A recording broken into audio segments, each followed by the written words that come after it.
So good afternoon and a very warm welcome from here at Victoria Coach Station in London. So today I am going to be reviewing Flixbus. So I've heard some mixed reviews of this company. A lot of people saying that it's brilliant, a lot of people saying that they would never travel on it again. But today I'm going to be enduring a 6-hour-long journey with them from here at London Victoria up to Manchester.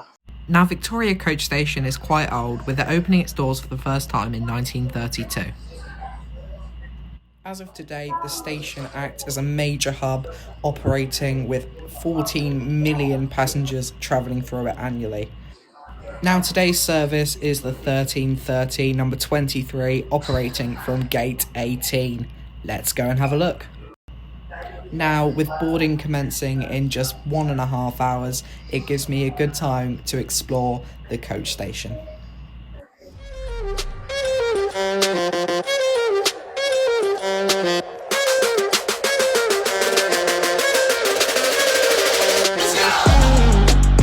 Tell you what, my ticket definitely did not cost £2.99. It cost a little bit more. Although most passengers find it easier to buy tickets online, there is also a physical ticket desk as well as ticket machines that you can buy tickets from.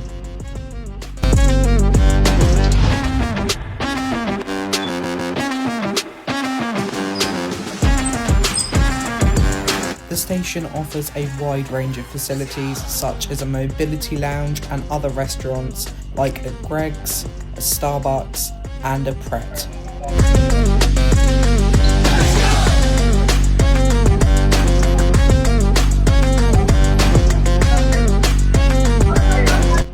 Each restaurant has seating facilities. These pictures on the walls give a good illustration as to how it would have been back in the day.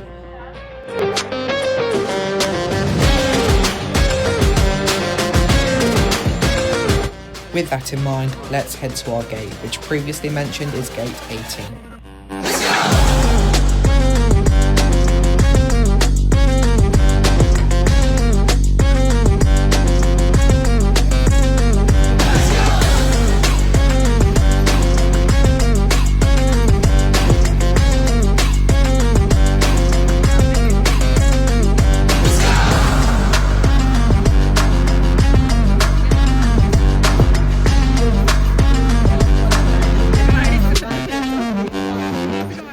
As if on cue, it was now time to make my way to my seat, which today is 1B. The driver promptly begins checking tickets and directing passengers to their seats, as well as helping them put their luggage in the luggage racks. With that in mind, let's climb on board. So first impressions of the seats is there was a secure and sturdy tray table, as well as a plug socket right next to us, which was really helpful. There were also some blackout curtains, which I didn't end up using because this was pretty much a night trip, but anyway, it was still a pretty cool gesture. There was a screen giving passengers information about the trip, and also the seats were pretty comfortable. They were a little bit funny on the back, but the padding of the seats was actually really good, and I would suggest actually going with this company just for that alone. As I mentioned before, this tray table is sturdy compared to some other coaches, such as National Express. There's also a reading light and a T button, which I wasn't entirely sure what it did. If you can tell me in the comments, that would be absolutely amazing.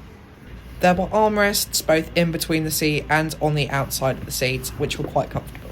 The seat also reclined. Within a matter of minutes, the boarding process had finished and we were ready to finally depart, just on time.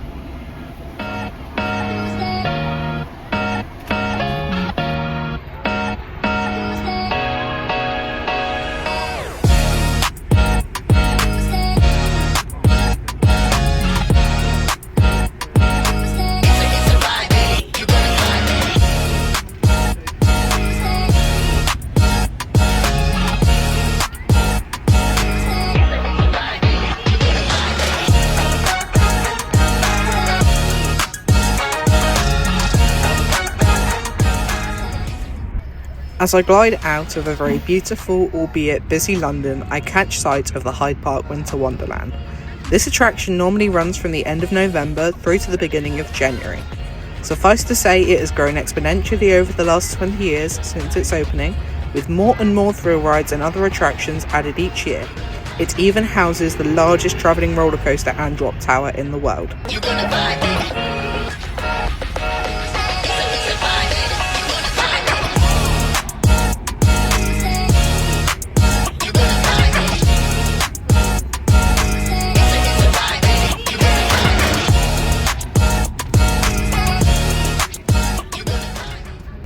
Around 25 minutes into our journey, we arrive at our only stop during this journey, which is Finchley Road in London.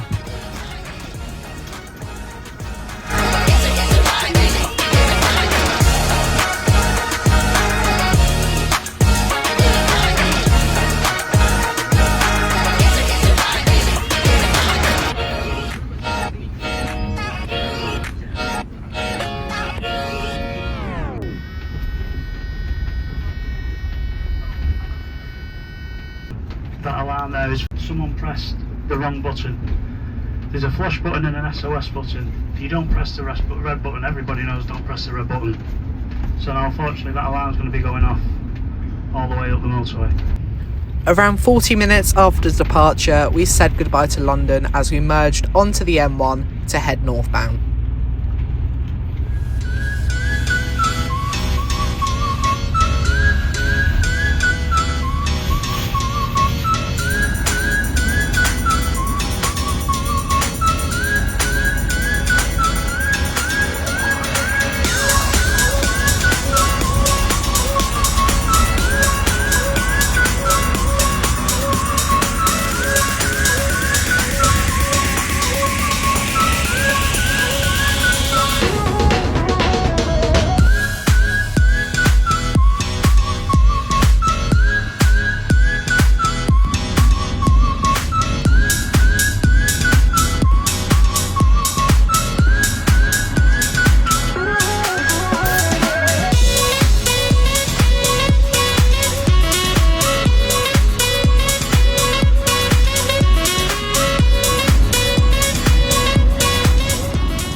With us well and truly on our way, I reckon it's time for a loo review.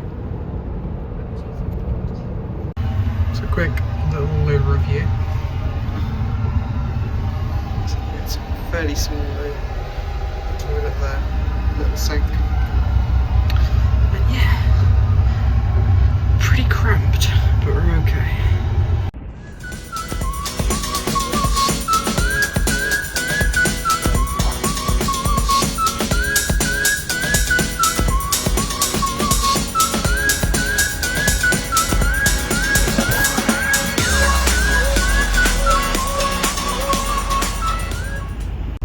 Little did I know at the time that this traffic forming now was going to add an extra 2 hours onto our already very long journey.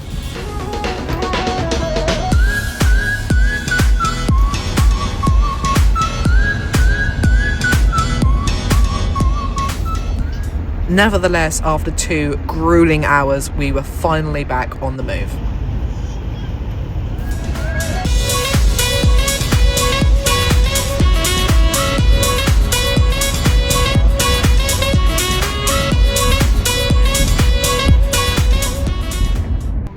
To ensure we avoid the congested roads of Birmingham, we take a scenic route around the suburbs.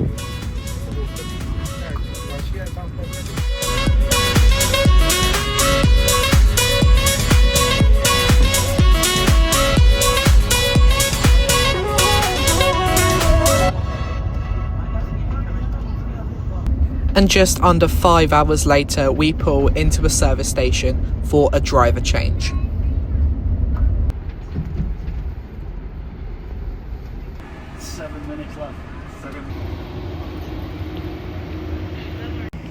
Sorry about the lighting, but that's that. We now have a 5-minute sort of little break at the services, and then we've got another sort of couple of hours left to go.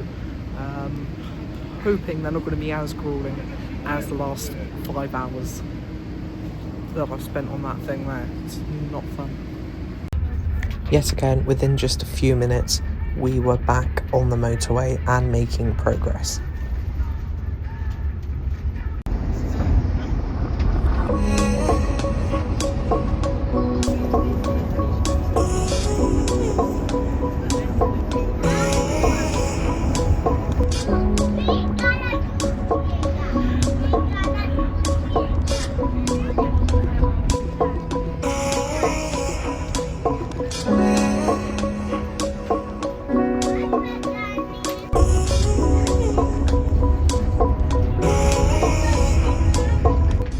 In about an hour and a half's time, we were pulling in to Manchester, or at least the suburbs.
After 7 long hours, we finally arrive in Manchester.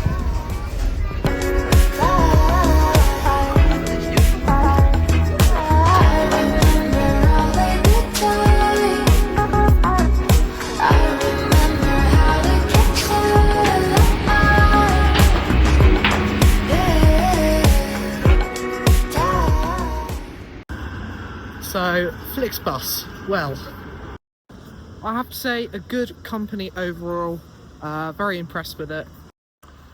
So good sort of comfy seats, good service, all of that sort of stuff. The traffic obviously couldn't be helped, but that did add an extra 3 hours onto the journey, which wasn't ideal by any means. Anyway, the trip up here today took just under 7 hours. But yeah, good service, driver was nice, it was all really clean and everything like that. Now this trip cost me just over £40, and considering that that was part of the panoramic view at the front as well, and it was last minute, I booked an hour in advance, it was not that bad and a really good price, I'd say. So I can't fault it. I'm going to give it a big sort of 8 out of 10, but I'm shattered, so it is time for me to sign off. Thank you so much for watching.